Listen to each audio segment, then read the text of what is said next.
Boas, boas galera, vamos lá de novo, se ligue hoje no controle de constitucionalidade, né? Vamos para controle concentrado de constitucionalidade, já que o difuso nós vimos semana passada. Controle concentrado de constitucionalidade, também chamado de abstrato, direto, por via de ação, né? Tem alguns apelidos aí que ganham esse controle.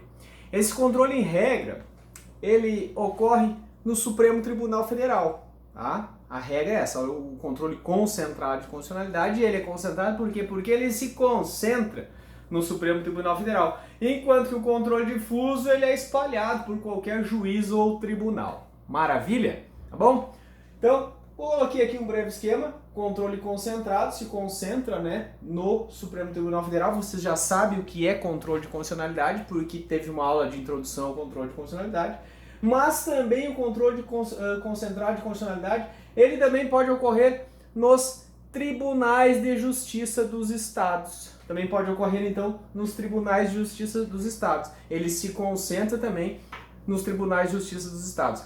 Se a ofensa de uma lei ou ato normativo ofender, se a ofensa for contra a Constituição Federal ou o bloco de constitucionalidade que nós falamos semana passada, ele vai se concentrar no STF. Agora, se uma lei ou ato normativo municipal ou estadual ofender a Constituição do Estado, caberá um controle de constitucionalidade no âmbito dos estados. Nessa primeira parte, nós vamos tratar do controle concentrado no STF. Depois, ao final, nós vamos falar do controle concentrado nos estados, tá bom?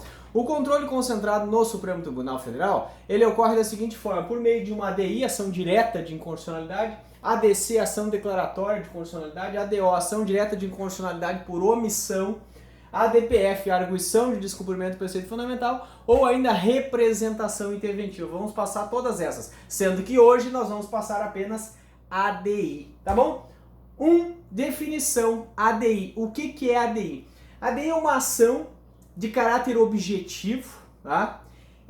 Que tem natureza na Constituição, que serve para fazer a verificação da compatibilidade de uma lei, ou seja, de um ato normativo federal ou estadual, posteriores à Constituição de 5 de outubro de 88, tá? Com a Constituição ou com o bloco de constitucionalidade. Então é uma ação que leva objetivamente uma lei ao Supremo Tribunal Federal, para que o Supremo Tribunal Federal verifique se essa lei ou se esse ato normativo, nós vamos falar daqui um pouquinho sobre isso, ofende ou não a Constituição ou ofende ou não o bloco de constitucionalidade. Olha só, primeira dica aqui, ó. ADI só cabe, ADI no Supremo Tribunal Federal só cabe com relação à lei ou ato normativo federal ou estadual, tá? E ainda, editados posteriores a 5 de outubro de 1988, que é a data da promulgação da Constituição. Leis anteriores a 5 de outubro de 88, elas podem ser objeto de ADPF, que a gente vai ver, né? Porque, na verdade, lei anterior à Constituição de 88, ela não é, se ela ofende a Constituição, ela não foi recepcionada, ela não foi recebida pelo sistema jurídico brasileiro, pelo ordenamento jurídico brasileiro. Lá, quando a Constituição veio em 88, ela estabeleceu um filtro, né? Ela passou uma linha, uma rede, e disse assim, ó, só passa pro meu lado quem não me ofender, quem não me ofender fica aqui. Isso se chama de recepção das normas infraconstitucionais. Norma infraconstitucional anterior a 88 que contraria a Constituição, ela não é inconstitucional, ela é tida por revogada, ou seja, por não recepcionada. E o controle de recepção se faz por ADPF, nós vamos ver na sequência, tá bom? Vou preencher novamente o quadro. Beleza, retomando, seguinte, origem. A origem da ação direta de inconstitucionalidade e do próprio controle concentrado de constitucionalidade, tá? Ela vem da Áustria, de 1920, uma criação do doutrinador, do jurista, né? Hans Kelsen, tá? A criação dele foi incorporada no Brasil na Constituição de 1946, pela emenda constitucional número 16, tá bom? A origem. Previsão normativa, onde é que está prevista a ação direta de inconstitucionalidade? A ação direta de inconstitucionalidade está prevista no artigo 102.1a da Constituição Federal e também na lei número 9868 de 99, a lei que trata, tudo que nós vamos falar está na lei 68 de 99, a lei que trata da DI, que trata da DC, que trata da DO, tá bom? objeto dessa ação. Eu já falei, mas vamos repetir aqui para a questão pragmática. Lei ou ato normativo federal ou estadual posteriores, né? Eu não coloquei aqui, mas a 5 de outubro de 88, tá bom? Olha só, o que são atos normativos? Lei é um ato normativo, é uma espécie normativa. O que são atos normativos? São aquelas medidas adotadas pelo poder público que tenham caráter geral e abstrato. Isso são atos normativos. Medidas que são adotadas pelo poder público, são atos praticados pelo poder público que têm uma característica de o quê? De ser geral e que atinge todas as pessoas e não tratam de um caso concreto, mas sim de forma abstrata. São hipóteses em tese, tá? Isso é lei. Toda manifestação do poder público geral e abstrata, ela é uma espécie normativa, tá? Diferentes são os atos quando você pede uma licença para o poder público para desenvolver alguma atividade, não sei, um alvará para construir uma casa. Isso é um ato normativo? Não, isso não é um ato normativo. Isso é um ato administrativo que não é geral e nem abstrato. Pelo contrário, ele é um ato particular, né, que tem um destinatário específico e ele trata de uma situação concreta, a construção dessa casa. Então, você vê as espécies normativas como essas manifestações gerais e abstratas genéricas do poder público, né? Que normatizam a vida das pessoas, que normatizam a própria vida do Estado. Isso são atos que contra esses atos cabe ação direta de inconstitucionalidade, se eles forem federais ou estaduais. Medida provisória é um ato normativo? É um ato normativo. Cabe a ADI contra a medida provisória? Cabe a ADI contra a medida provisória, tá? O problema é o seguinte, que a medida provisória ela tem prazo de validade de no máximo 120 dias. E o que vai acontecer?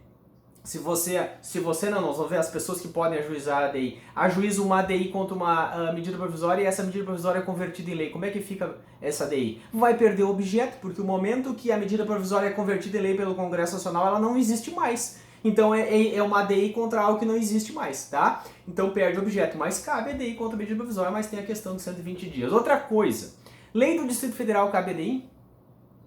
Eu disse que contra a lei estadual cabe. Depende da lei do Distrito Federal, porque o Distrito Federal tem natureza híbrida. Ora ele se manifesta como Estado, ora ele se manifesta como município. Naquelas manifestações gerais e abstratas que o Distrito Federal realiza na forma de município, por exemplo, uma lei que trate de ITCMD, ou então uma lei que trate de IPTU, essas leis não cabem ADI, pelo menos no Supremo Tribunal Federal, tá? Porque elas são, aí ele está exercendo uma competência municipal, tá bom? Lei ou ato normativo. Então entra como lei ou ato normativo tratados que o Brasil tem assinado, entram as resoluções, decretos, só que tem um detalhe, o decreto, depende do decreto, né? Tem que ser aqueles decretos autônomos, aqueles decretos que decorrem diretamente da Constituição. Um decreto regulamentar, um decreto que regulamenta uma lei, não cabe ADI contra ele, porque ele não ofende diretamente a Constituição, ele acaba ofendendo a lei, tá?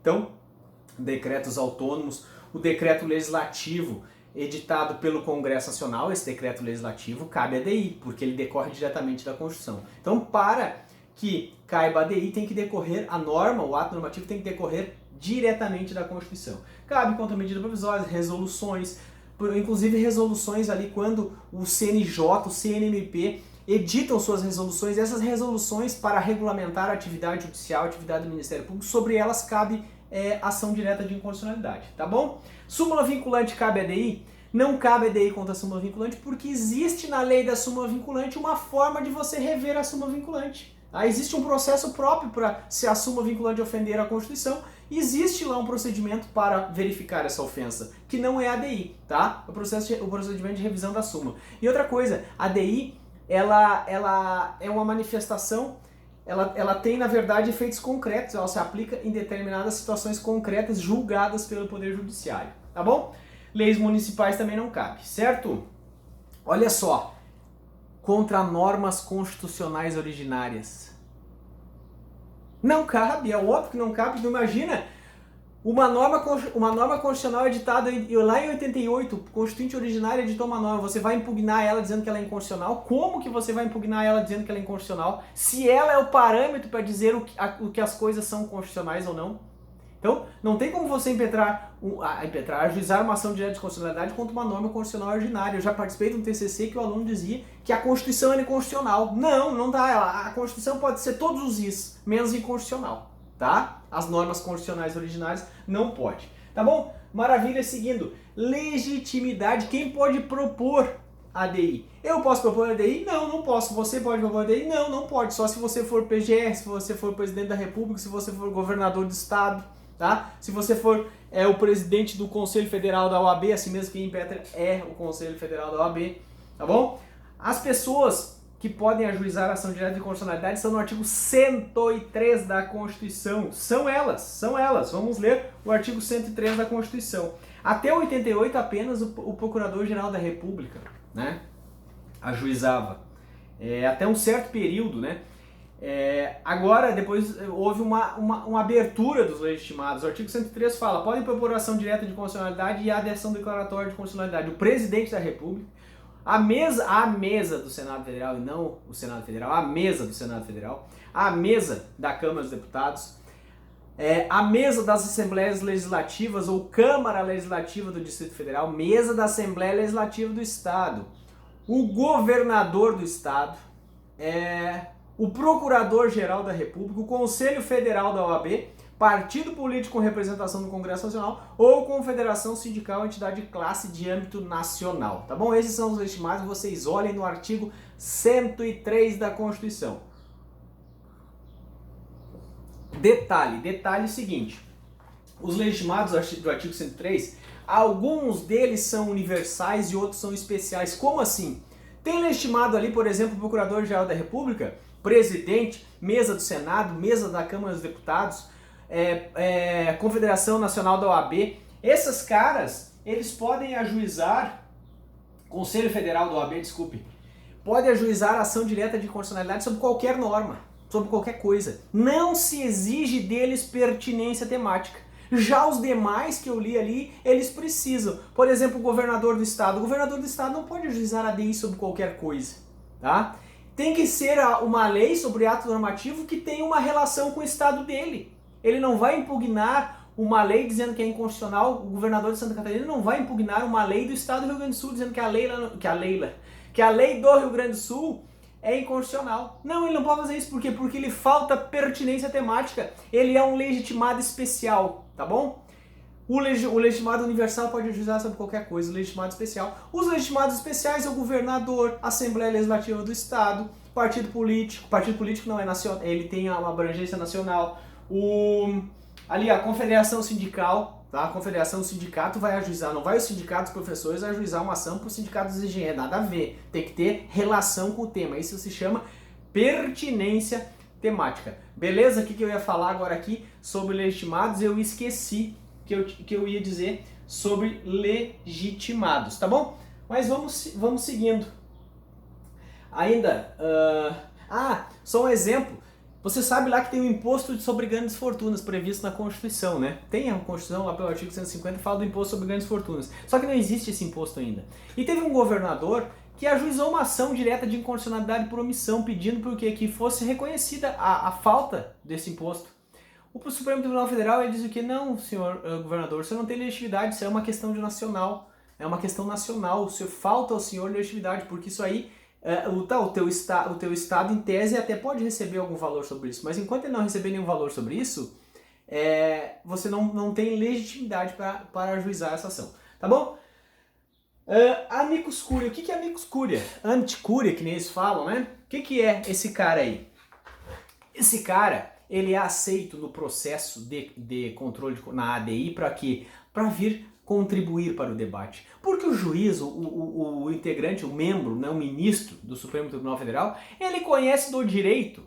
Ele não conhece de outras questões relativas à saúde, né? Relativa à agricultura, relativa a não sei o que. Ele conhece de direito. Então, para auxiliar o ministro no julgamento, os 11 ministros do Supremo Tribunal Federal, eles admitem que pessoas venham participar desse processo. Pessoas vêm e pedem para participar para quê? Para contribuir numa decisão mais justa, numa decisão mais plural, numa decisão mais adequada. Então, os Amit Curia, eles são pessoas que vêm contribuir para o debate, eles vêm fomentar, pluralizar, trazer novas ideias, isso é aceito. Inclusive ele é aceito em todo o processo hoje, né? Na ação civil pública ele é aceito e na ação direta de constitucionalidade ele também é aceito. Vejam no processo civil individual como é que figura aí o Amit Curia. Beleza? O que é um processo objetivo? A ADI é um processo objetivo. Por que ele é um processo objetivo? Porque pouco importa as partes, não tem prazo em dobro, não tem nada. Ele é um processo em tese. É o momento que algum daqueles legitimados levam aquela questão ao Supremo Tribunal Federal, aquilo ele não pode nem mais desistir da ação, porque depois que ela chega no Supremo Tribunal Federal, ela tem um impulso sozinho, o próprio Supremo Tribunal vai impulsionar o anulamento daquilo ali. Não em pouco interessa as partes, não vai ter vencedor nem vencido, não tem sucumbência, não tem nada, porque ele é um processo objetivo. O contrário seria um processo subjetivo, um processo entre A e B, o que um vai sair perdendo, ali não sai ninguém perdendo. Quem sai, na verdade, quem sai ganhando é a Constituição, é o respeito à Constituição. Beleza? Boas, retomando, né? Beleza não, né? Mas é simpatia. Então, vamos lá. Efeitos da decisão da ação direta de inconstitucionalidade. Os efeitos são erga omnes, ou seja, alcança a todos. Todos ficam vinculados. A regra é que todos ficam vinculados aos efeitos da ADI. Vou falar uma exceção ali, tá? E olha só. E eles são ex tunc, ou seja, eles retroagem. Eles retroagem lá no dia que a lei foi publicada. Se uma lei um ato normativo é declarado inconstitucional, o Supremo Tribunal Federal apaga a vida dele como se ele nunca tivesse existido. Morre tudo. Ele zera, como se nunca tivesse feito nada aquele ato normativo. Esses são efeitos ex tunc. Mas vocês sabem que nós falamos na aula de introdução que cabe modulação. O Supremo Tribunal Federal pode modular os efeitos temporais da ação direta de inconstitucionalidade, dizendo que essa lei é inconstitucional a partir da decisão, ou seja, ex nunc, ou então ela é inconstitucional daqui a 2 anos, ela vai se tornar inconstitucional, tá? Para quê? Por garantia da segurança jurídica. Imagina, declara a inconstitucionalidade de uma lei, por exemplo, de um crime, né? De um crime não, mas de qualquer outra lei que criou relações jurídicas entre as pessoas. Como que ficaria se o Supremo Tribunal diz que essa lei é inconstitucional? Como que ficariam as relações jurídicas que essa lei criou? Todas elas, em tese, seriam nulas. Então, o artigo 27 da Lei 9868 permite que o Supremo Tribunal Federal module essa decisão, tá? Module a decisão.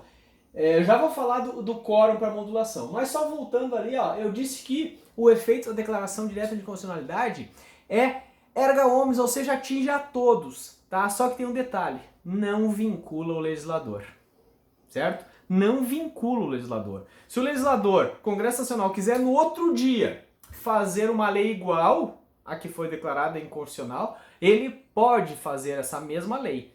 Mas ela vai... mas não pode... O Supremo Tribunal Federal pode declarar inconstitucional novamente? Pode. O Supremo Tribunal Federal pode declarar essa lei inconstitucional novamente, mas vai depender de um pedido, né? Teve um caso, inclusive o caso da vaquejada, que era uma lei do Ceará que tratava da vaquejada. O Supremo Tribunal Federal declarou inconstitucional essa lei. O que o Congresso Nacional fez? Foi lá na Constituição e apresentou uma emenda constitucional dizendo que essas práticas equestres aí, com gado e com cavalo, se integrarem à cultura dos estados, elas são práticas culturais e devem ser toleradas. O Congresso Nacional ele deu uma resposta, isso até inclusive tem trabalho de conclusão, efeito backlash, tá? O Congresso Nacional deu uma resposta para o Supremo Tribunal Federal e disse assim, não, calma aí, Supremo, nós vamos alterar a Constituição, então o senhor disse que a lei é inconstitucional, eu vou alterar o parâmetro. Tá, e pode uma ação direta de inconstitucionalidade contra uma emenda constitucional? Pode a ADI contra uma emenda constitucional. Mas o Poder Judiciário é inerte, ele fica parado, né? Alguém tem que ajuizar essa ação para declarar, no caso, se o Supremo Tribunal Federal declarou uma lei inconstitucional, o Congresso Nacional fez a mesma lei de novo. Qual é o procedimento para declarar essa lei inconstitucional? Tem que ser ajuizada uma outra ação direta de inconstitucionalidade, tá? E o Supremo vai julgar, né? Ele vai pegar os mesmos fundamentos e vai adotar, ou vai rever o posicionamento dele, ou vai só adotar o mesmo posicionamento que ele teve na primeira ação. Tá beleza? Modulação. Aqui, a primeira aqui, quórum para decisão. Quórum para decisão. Como é que funciona? O Supremo Tribunal Federal ele tem 11 ministros, você sabe. Ele só pode julgar uma ação direta de inconstitucionalidade se estiverem na sessão pelo menos 8 ministros dos 11. Tem que estar lá sentadão pelo menos 8 dos 11 ministros para iniciar o julgamento. Se não tiver pelo menos 8, não pode julgar porque não tem quórum para julgamento. Agora, para declarar uma lei constitucional ou inconstitucional, tem que ter o voto de pelo menos 6. Dos 11 ministros, 6 tem que dizerem que aquela lei é inconstitucional. Tá? Para que seja declarada. Isso nós já vimos na aula de Poder Judiciário, se chama poder contramajoritário do Supremo Tribunal Federal, porque imagina uma lei feita por 503 deputados, 81 senadores, sancionada pelo Presidente da República, é declarada inconstitucional por 6. Ou seja, 6 pessoas vão se voltar contra toda uma maioria dos eleitos pelo povo, tá? Então isso é chamado poder contramajoritário, mas esse poder tem previsão na Constituição, beleza? Então, estando presente 8 ministros votam, e desses 8, 6 têm que dizer que a lei é inconstitucional para que essa lei seja fulminada, apagada do ordenamento jurídico. Eu falei da modulação, a regra é ex tunc, mas pode o Supremo Tribunal Federal modular os efeitos da decisão. Só que para ele modular os efeitos da decisão tem que ter voto de 2/3 dos seus membros para modular os efeitos da decisão. Então imagine lá que uma lei foi declarada inconstitucional, mas se der efeitos ex tunc, aquilo ali vai causar um caos, vai gerar um caos, porque terão diversas nulidades em decorrência disso, porque aquela lei trouxe diversas relações jurídicas. O Supremo Tribunal Federal, então, para garantir a segurança social, da segurança das relações jurídicas, diz assim, declara inconstitucional, mas a partir dessa decisão. Quem se beneficiou dessa lei deixa assim, tá? Só que para ele dizer isso, ele tem que votar, ter o voto de 8 ministros. Os 11 tem que ter 8 votos, ou seja, 2/3 dos 11. Tá bom? Beleza? Sentido dúplice. O que é o sentido dúplice da decisão do Supremo Tribunal Federal? Ora, se uma ADI, uma ação direta de constitucionalidade, é ajuizada para declarar inconstitucional uma lei, se a ADI ela é julgada procedente, ela está declarando a inconstitucionalidade da lei. Tá? Agora, se a ADI é julgada improcedente, é a mesma coisa que ela dizer que a lei é constitucional. Então isso se chama de sentido dúplice da decisão do Supremo Tribunal Federal no julgamento da ação direta de inconstitucionalidade. Pois não importa o sentido, não importa se ele julgar procedente a ação ou improcedente, ambas as decisões dele terão eficácia erga omnes, vinculante, né, ex tunc. Sempre, se ele assim, ele julga assim, diante disposto, julgo improcedente a ação direta de inconstitucionalidade. É a mesma coisa que ele dizer assim, essa lei é constitucional desde a sua origem. É o chamado sentido dúplice da decisão do Supremo Tribunal Federal no julgamento das ações diretas de inconstitucionalidade, tá bom? Esse sentido dúplice também é verificado, depois nós vamos ver na ADC. Uma ADC, ação declaratória de constitucionalidade julgada improcedente, é a mesma coisa que dizer que a lei é constitucional, tá?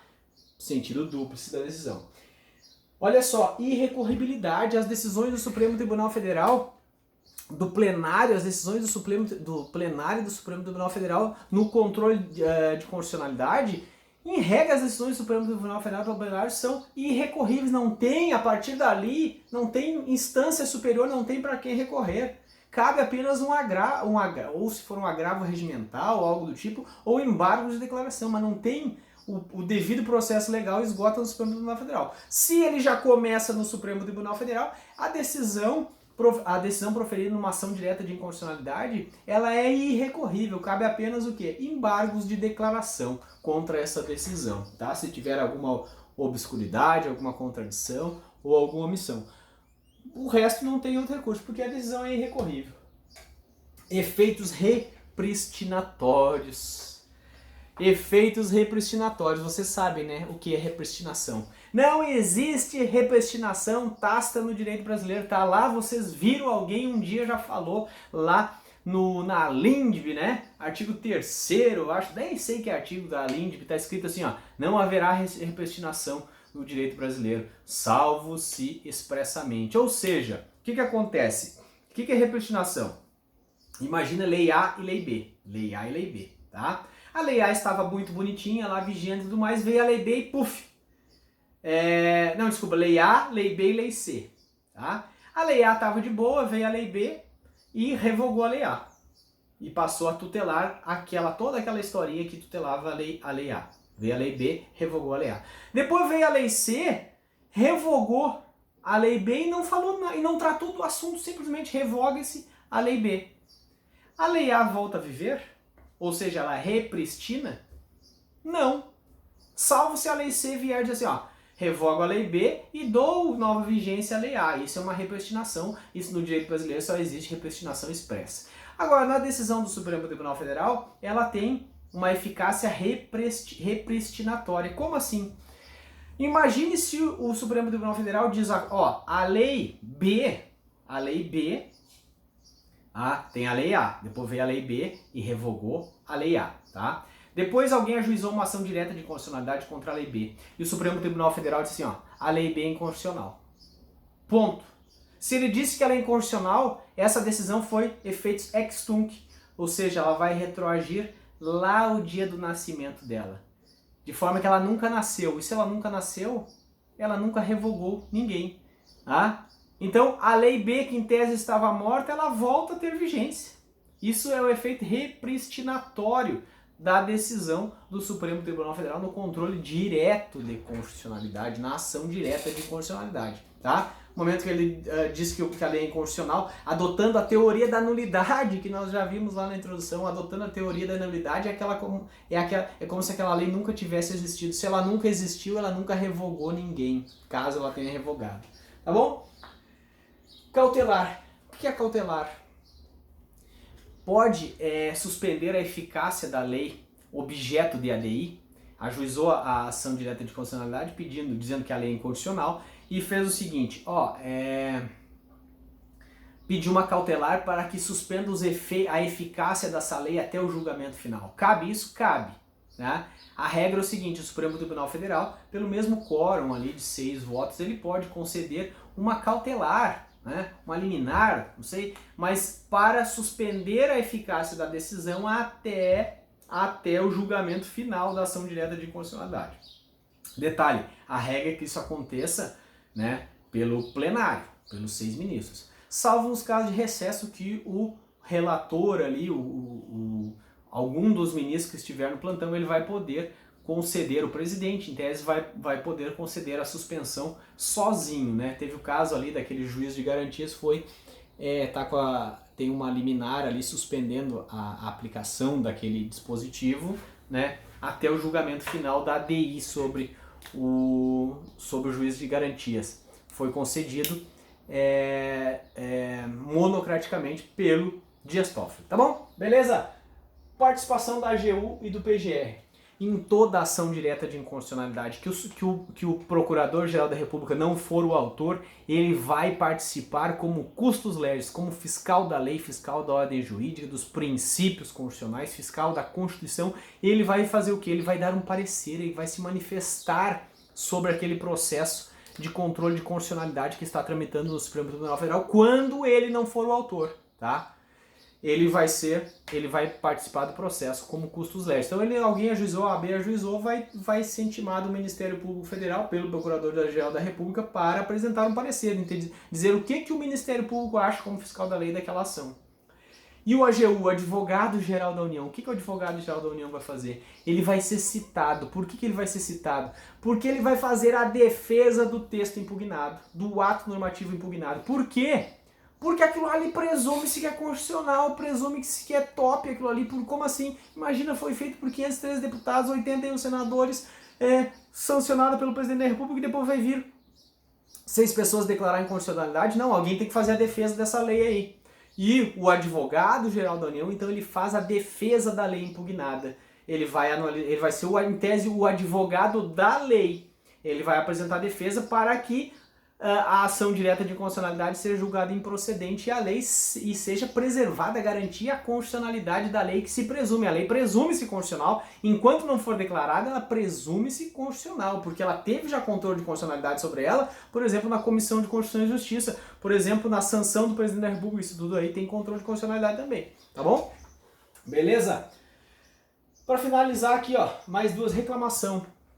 Toda vez que houver descumprimento de decisão do Supremo Tribunal Federal, principalmente no controle direto de constitucionalidade, tá?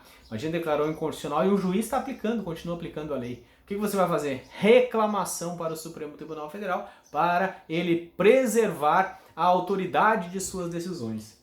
Maravilha, inconstitucionalidade sem redução de texto. Como assim? Eu ativei aqui o modo rápido, né? Para vocês não ter que botar a correr o videozinho aí. Inconstitucionalidade sem redução de texto. O Supremo Tribunal Federal, ao declarar ele não precisa declarar a inconstitucionalidade, ao julgar a DI, ele pode fazer o quê? Declara inconstitucional e joga no lixo. Declara inconstitucional apenas uma letra, em vez de não, eu retiro só o não. Ele pode declarar inconstitucional toda a lei, um artigo, uma linha, uma palavra, uma vírgula, ou até mesmo um modo de interpretar. Ele diz assim, ó, a lei está perfeita, mas a forma de interpretar é inconstitucional. Quem interpreta assim está promovendo inconstitucionalidade. Não mexe na lei. Eu digo que é inconstitucional uma forma de interpretar. Tá? Exemplo, lá tinha o artigo 33 que tem o crime de fazer apologia, uso de drogas, eu acho, não lembro, mas enfim. Não lembro o artigo da lei de drogas. Mas o que estava acontecendo? As pessoas não estavam podendo realizar aquelas marchas da maconha. Porque a polícia estava prendendo geral a galera, dizendo que aquilo ali era crime previsto na lei de drogas. O Supremo Tribunal Federal disse, não, isso aí não é crime. Interpretar o artigo 33 de forma a reprimir esses movimentos, isso é inconstitucional. Esses movimentos precisam, segundo o Supremo Tribunal Federal, eles merecem continuar desde que não haja consumo de drogas, nem venda, nem fornecimento, nem entrega de drogas, tá? Mas movimento pacífico, ordenado, em que as pessoas pedem liberação de drogas, segundo o Supremo Tribunal Federal, isso é direito fundamental. Direito fundamental o quê? De liberdade de expressão e direito fundamental de reunião e movimento. Então ele dizia que interpretar o artigo 33 de forma a toler esses movimentos, isso era uma inconstitucionalidade. Ele declarou inconstitucional, então, uma forma de interpretar o artigo. Sem reduzir texto, o artigo está lá intacto. Ele disse é inconstitucional uma forma de interpretar. Beleza, galera? A aula fica complementada pelo podcast O Nosso Direito Constitucional. Você vai lá, encontre no Nosso Direito Constitucional, você vai encontrar mais sobre essa aula. Falou? Aquele abraço, se ligue nessa ideia, fui, até mais, tchau!